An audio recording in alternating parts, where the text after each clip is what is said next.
Hi everyone, welcome to prepare करो। I hope आपने candidate response sheet से अपना स्कोर कैलकुलेट कर लिया होगा स्लॉट वाइज। आपने चाहे स्लॉट 1 एग्जाम दिया है, स्लॉट 2 या स्लॉट 3। आज हम देखेंगे कि उस स्लॉट के हिसाब से जो आपका स्कोर आया है वो किस परसेंटाइल की रेंज में फॉल करता है। तो इस वीडियो में मैंने ये सब एनालाइज किया है बहुत सारे सोर्सेज से, और एक पर्टिकुलर टेबल मैंने यहाँ पर फ्रेम की है जिसमें आप देख पाएंगे स्लॉट वाइज आपका कोई भी स्लॉट था कैट एग्जाम का, उस हिसाब से आपका परसेंटाइल क्या बनेगा अगर आपका ये पर्टिकुलर स्कोर आ रहा है। ओके, तो वही हम लोग यहाँ पर आज डिस्कस करने वाले हैं। ओवरऑल डिफिकल्टी लेवल की बात करें तो कैट प्रीवियस ईयर्स के हिसाब से, द कैट 22, 21, 20 इनके हिसाब से अगर हम देखें प्रीवियस ईयर्स के हिसाब से, तो कैट 23 का लेवल काफी डिफिकल्ट था बाकी एग्जाम्स के कंपैरिजन में, बाकी जो ईयर्स में कैट का एग्जाम हुआ था। ठीक है, चाहे हम वीआरसी की बात करें, चाहे हम डीएलआर की बात करें, चाहे हम क्वांट सेक्शन की बात करें, इन पर्टिकुलर क्वांट सेक्शन जैसा एक्सपेक्टेड था वैसा क्वांट एग्जाम नहीं आया है। काफी उसमें डिफिकल्टीज फेस की हैं स्टूडेंट्स ने। ओके, तो ये सब चीजें हम यहाँ पर आज डिस्कस करने वाले हैं, और आप देखोगे कि बहुत कम स्कोर पर आपका अच्छा परसेंटाइल बन रहा है। ओके, तो मैं वो सब यहाँ पर प्रेजेंट करने जा रहा हूँ ईच स्लॉट में। ओके, स्टार्ट करते हैं हम लोग स्लॉट 1 से। तो स्लॉट 1 में आप 4 परसेंटाइल्स यहाँ पर देख सकते हैं, 85 परसेंटाइल, 90, 95 और 99 परसेंटाइल हर एक सेक्शन में, एज वेल एज ओवरऑल कितना स्कोर आपका हो कि ये परसेंटाइल आप अचीव कर ले। तो ये सारी चीजें मैंने फ्रेम करने की कोशिश की है अलग अलग सोर्सेज को एनालाइज करके। तो अगर हम वीआरसी सेक्शन की बात करें, 85 परसेंटाइल के लिए आपका जो स्कोर होना चाहिए वो 18 से 21 की रेंज में फॉल करना चाहिए। ओके, स्लॉट 1 की हम बात कर रहे हैं। ऐसी 90 परसेंटाइल के लिए 21 से 24, 95 के लिए 26 से 29 और 38 से 41 की रेंज में अगर है तो 99 परसेंटाइल आपका क्रॉस हो जाएगा वीआरसी में।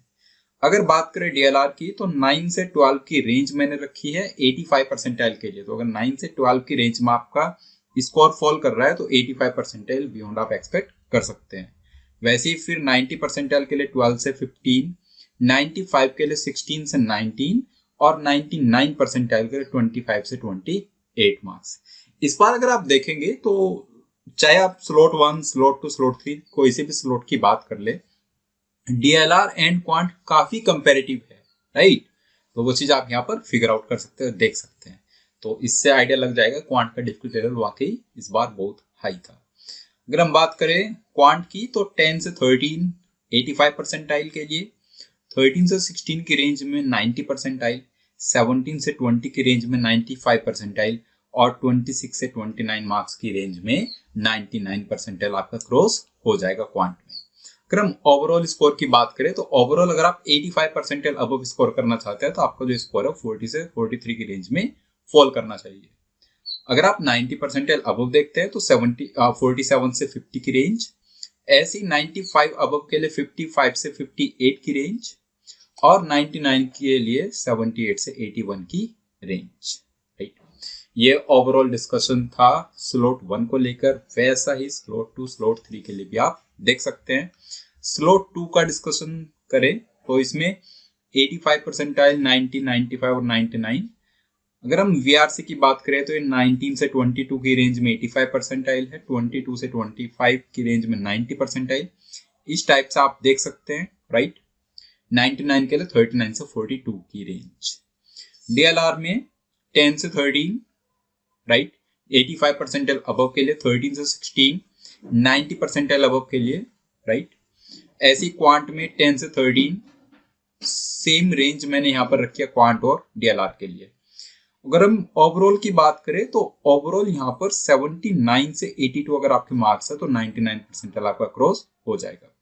और अगर 41 से 44 की रेंज में है तो 85 परसेंटाइल आपका क्रॉस हो पाएगा। ओके, स्लॉट 3 की बात करते हैं। स्लॉट 3 में यहाँ पर मैं मेन इंफेसिस डालना चाहूंगा क्वांट पर।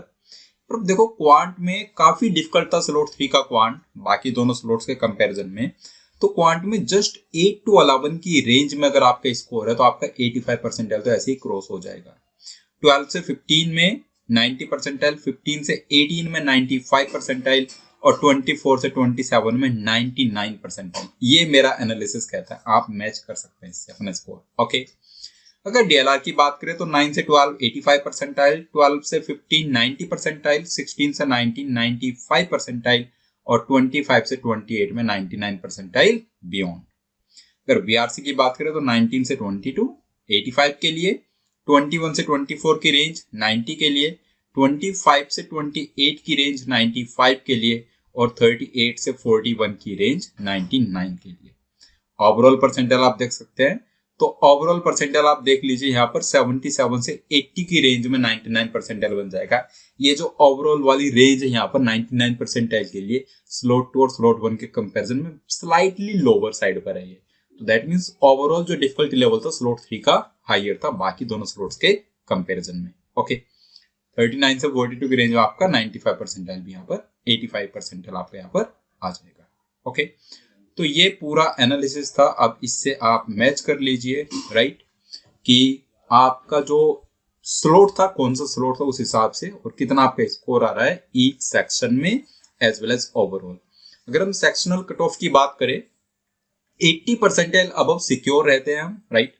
कुछ 20 स्कूल्स जैसे IIM लखनऊ की जो सेक्शनल कट ऑफ है वो 85 रहती है, तो कहीं कहीं पर 85 होगी। अदरवाइज 80 अबव अगर आपका है परसेंटाइल ईच सेक्शन में तो मानकर चलिए आपका सेक्शनल कट ऑफ क्लियर है। 85 अबव है तो वेल एंड गुड राइट। और अगर हम IIM कॉल्स की बात करें तो जो ओवरऑल परसेंटाइल की रिक्वायरमेंट है राइट, तो उसमें आप 95 अबव अगर हैं तो आप एक्सपेक्ट कर सकते हैं कि आपको IIM कॉल्स आएंगे डेफिनेटली। 95 परसेंटाइल अबव अगर आपका है ओवरऑल परसेंटाइल। ओके, ये मैं जनरल इंजीनियर मेल की बात कर रहा हूँ राइट।